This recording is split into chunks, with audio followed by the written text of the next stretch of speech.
Hola, en este video vamos a hablar de lentes. Vamos a revisar los conceptos básicos y algunos resultados de la teoría, pero no en forma exhaustiva ni a profundidad. Por el contrario, lo haremos de la manera más sencilla posible, dejando para otro video puntos más finos del tema y el desarrollo de los modelos matemáticos. Las lentes son objetos completamente familiares. Por ejemplo, las lentes de aumento o lupas, las lentes de los anteojos, de los binoculares y también de las cámaras fotográficas, los microscopios, los telescopios, etc.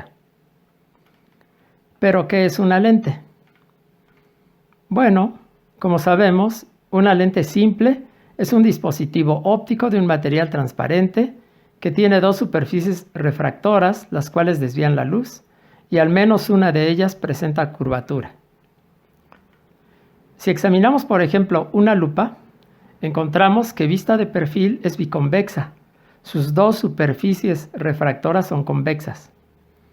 Su forma le permite convertir un haz de rayos divergentes que pase a través de ella en un haz de rayos convergentes. En general, las lentes que son como la lupa, más gruesas en el centro que en el borde, producen este mismo efecto. Por este motivo se les clasifica a todas ellas como lentes convergentes. De acuerdo con su perfil, se tienen tres tipos: biconvexa, plano convexa y cóncavo convexa, también llamada menisco positivo o menisco convergente. Las lentes de los anteojos para leer, para ver de cerca, son de este tipo. Por otro lado, a las lentes que son más delgadas en el centro que en el borde, se les clasifica como lentes divergentes, porque vuelven divergente cualquiera de rayos paralelos que pase a través de ellas. Y claro, a los haces de luz que ya de por sí son divergentes, los vuelven más divergentes aún, incrementando el ángulo de divergencia de los rayos. También en esta clase de lentes se tienen tres tipos: bicóncava, plano cóncava y cóncavo convexa, también conocida como menisco negativo o menisco divergente. Este último es el perfil que tienen, por ejemplo, las lentes de los anteojos para miopía, los anteojos de prescripción más frecuentes, sobre todo entre la gente joven que usa anteojos. En las lentes más comunes, las superficies cóncavas o convexas son casquetes esféricos. Por ello se les llama lentes esféricas. Ahora bien, cuando el espesor de la lente, comparado con los radios de curvatura R1 y R2 de sus superficies, es suficientemente pequeño, se puede despreciar y se dice que la lente es delgada. A las lentes que tienen las dos características mencionadas se les denomina lentes esféricas delgadas, y son el tipo de lentes más común y el que vamos a considerar en esta presentación. Con frecuencia haremos referencia al eje óptico de la lente, que es la recta imaginaria que contiene a los centros de curvatura C1 y C2 de las dos superficies refractoras. Casi siempre las lentes se utilizan para formar imágenes. Por ejemplo, si alguien observa una pequeña fuente de luz no muy cercana a través de una lente convergente, como la lupa, tendrá la impresión de que la fuente se halla más cerca de lo que en realidad se encuentra. Esto se debe a que los rayos de luz que llegan a sus ojos divergen desde el punto A' en el que la lente los hace converger. En realidad, lo que el observador estará viendo en el punto A' es una imagen de la fuente de luz localizada en el punto A. Específicamente, en el caso de la ilustración, el tipo de imagen que se conoce como imagen real.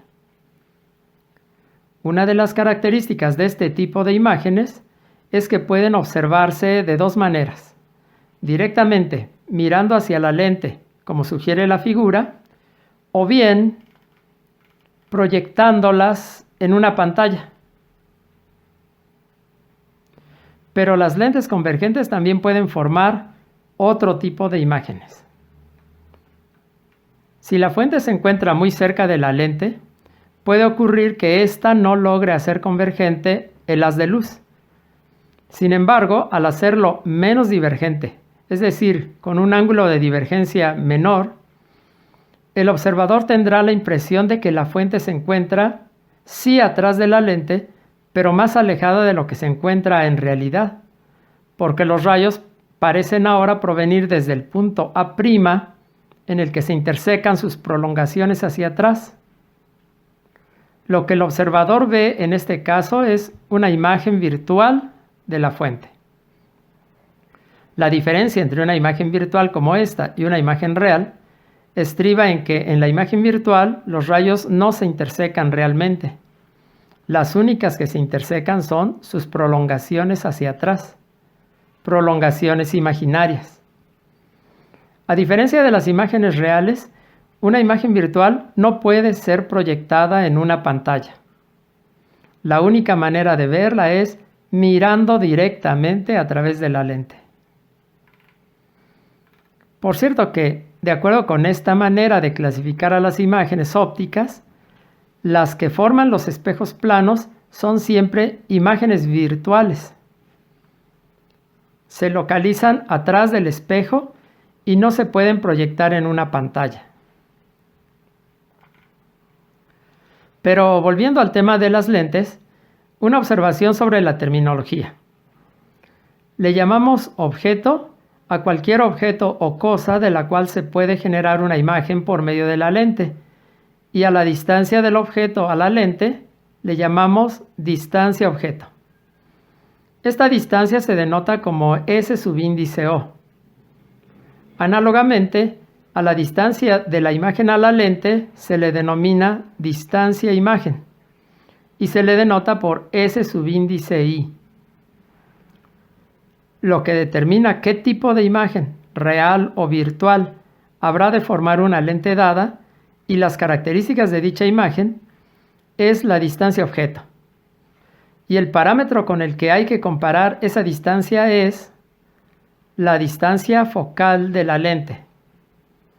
Veamos cómo se define. Si se dirige un haz de rayos paralelos hacia una lente convergente, los rayos que emergen de ella convergen en un punto que recibe el nombre de foco imagen, al que para nuestro propósito inmediato podemos llamarle simplemente foco. El foco se denota por F mayúscula y su distancia a la lente es la distancia focal, que se denota por F minúscula. En otras palabras, la distancia focal de una lente convergente es la distancia a la cual convergen o se enfocan los rayos que inciden paralelos entre sí. Por lo que hace al haz de rayos paralelos, este se puede generar por diversos medios. Uno de ellos utiliza, por cierto, una lente convergente, y lo veremos en un momento. Pero simplemente los rayos de un haz estrecho que provienen de una fuente muy lejana inciden prácticamente paralelos entre sí.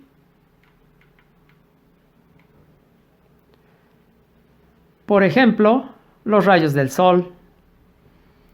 Por eso, cuando se utiliza una lupa para encender un papelito, concentrando o enfocando en él los rayos del sol, la distancia del papel a la lente es precisamente la distancia focal.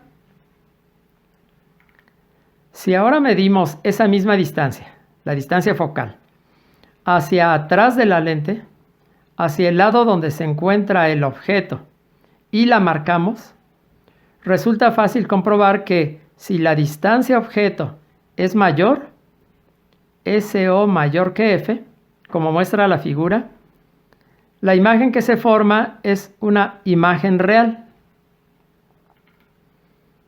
En cambio, si la distancia objeto es menor que la distancia focal, SO menor que F, la imagen será virtual. Y si el objeto se encontrara justo a la distancia focal, Bueno, pues como podríamos esperar, no se formará una imagen. No se forma imagen ni real ni virtual debido a que los rayos emergen paralelos entre sí. De hecho, esto nos proporciona el procedimiento al que hacíamos referencia hace un momento para generar un haz de rayos paralelos o colimados por medio de una lente convergente. Basta con hacer pasar a través de ella la luz de una fuente pequeña colocada a la distancia focal de la lente. Consideremos ahora el caso de las lentes divergentes. Para definir la distancia focal, en este caso, también se considera un haz de rayos que inciden paralelos entre sí, los cuales la lente vuelve divergentes. Se le llama foco-imagen o simplemente foco de la lente, al punto desde el cual divergen las prolongaciones hacia atrás de los rayos que emergen de ella. Y la distancia de ese punto a la lente es la distancia focal.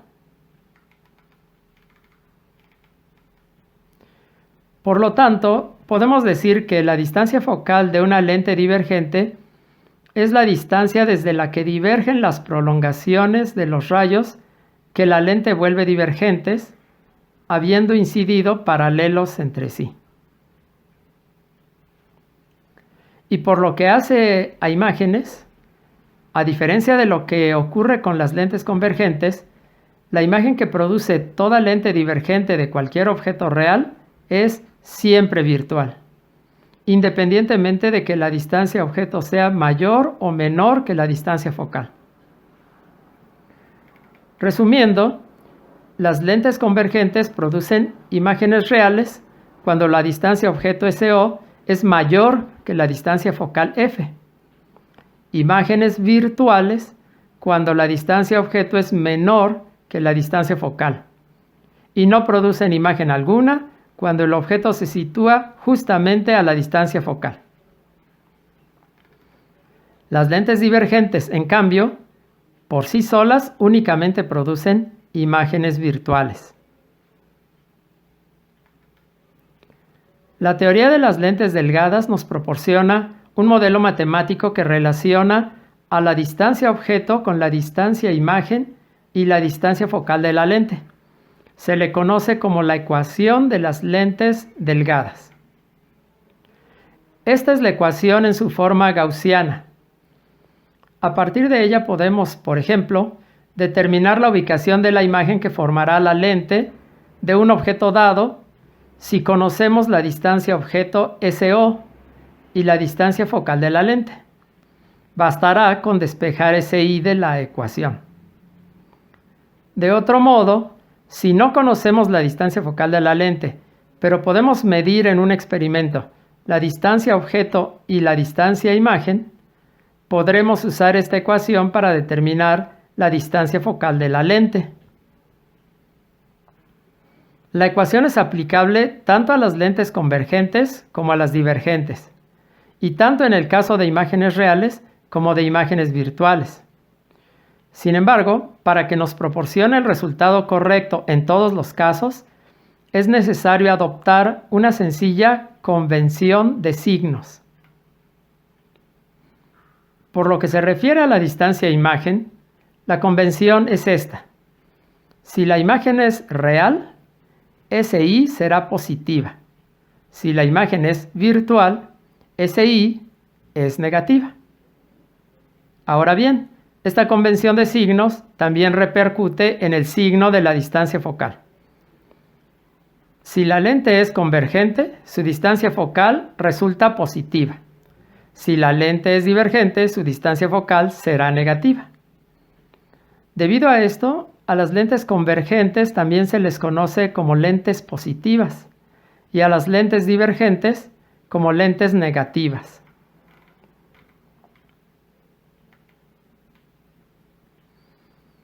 En relación con la formación de imágenes, un objeto extenso es aquel cuyas dimensiones no son despreciables y por lo tanto no se puede tratar como una fuente puntual. Sin embargo, cada punto de la superficie de un objeto extenso que emite o refleja rayos de luz sí actúa como una fuente puntual, cada punto.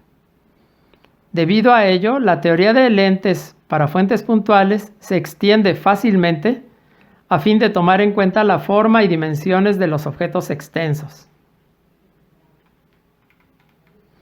Por ejemplo, si se coloca un objeto con forma de flecha a una distancia SO de una lente delgada, esta producirá una imagen de él, la cual se formará a la distancia SI calculada por medio de la ecuación de las lentes. Para descubrir las características de esa imagen podemos, por ejemplo, trazar el rayo 1 que sale de la base de la flecha y coincide con el eje óptico.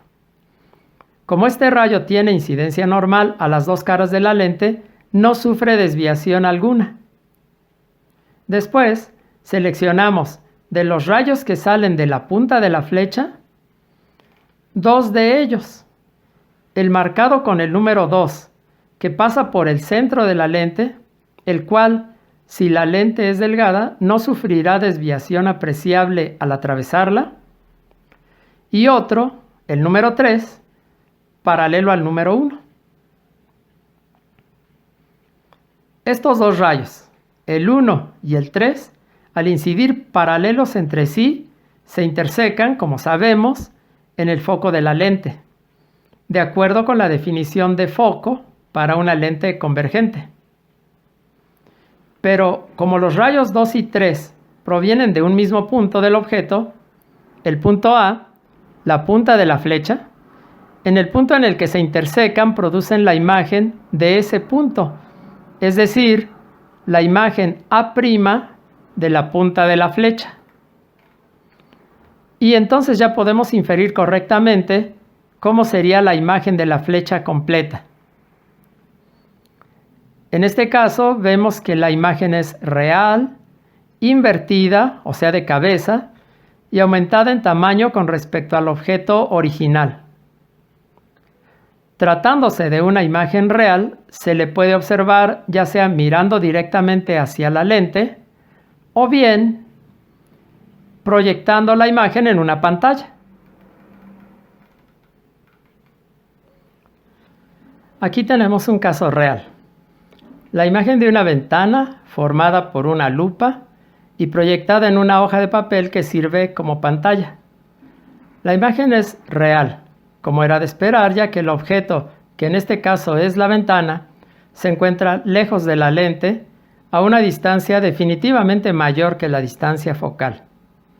Como vemos, la imagen es invertida y muy disminuida con respecto al tamaño real de la ventana. Cuando el objeto se halla cerca de la lente, a una distancia menor que la distancia focal, se produce, como sabemos, una imagen virtual. Podemos identificar sus características con una construcción de rayos similar a la anterior.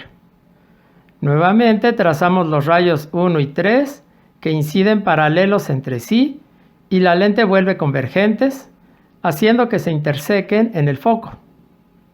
Y el rayo 2 que pasa por el centro de la lente.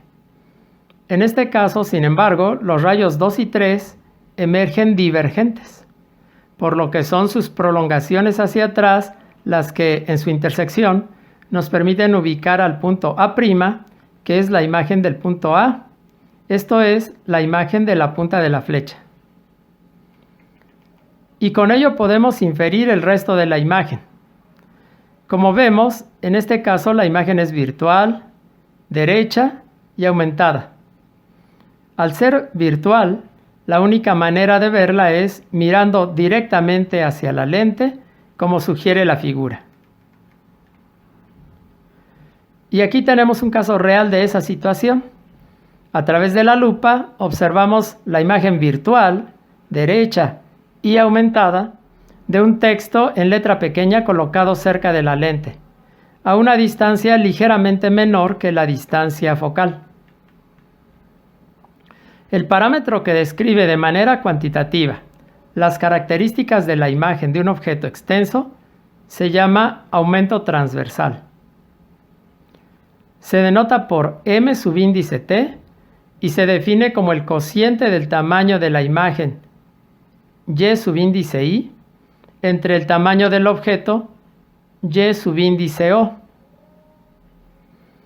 También para los tamaños de objeto e imagen de los que estamos hablando, que se miden en dirección transversal al eje óptico, existe una convención de signos.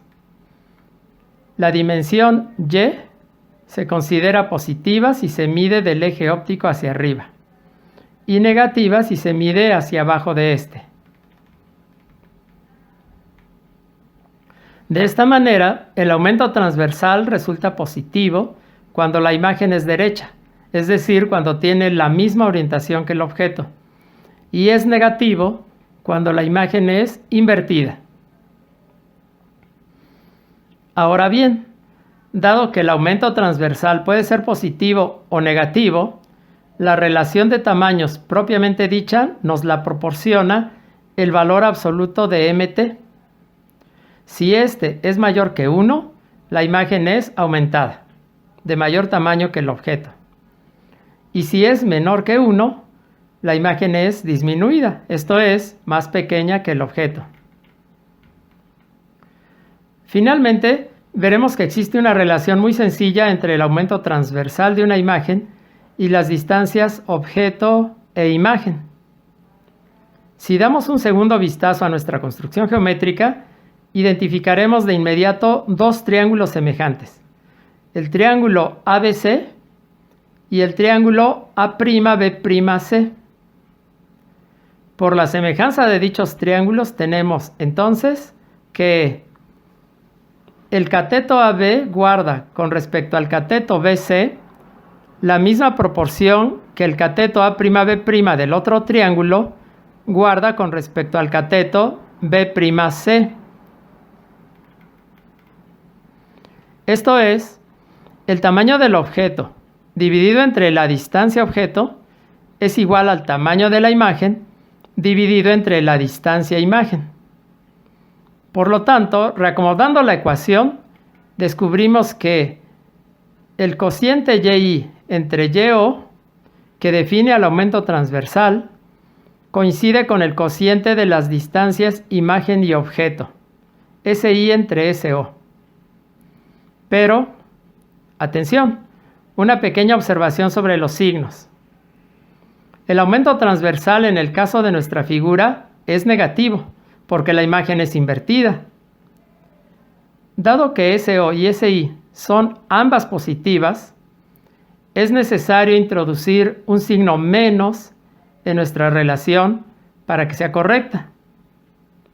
Por lo demás, se puede demostrar que la relación obtenida tiene validez general para los diferentes tipos de lentes, convergentes y divergentes, y tanto para imágenes reales como virtuales.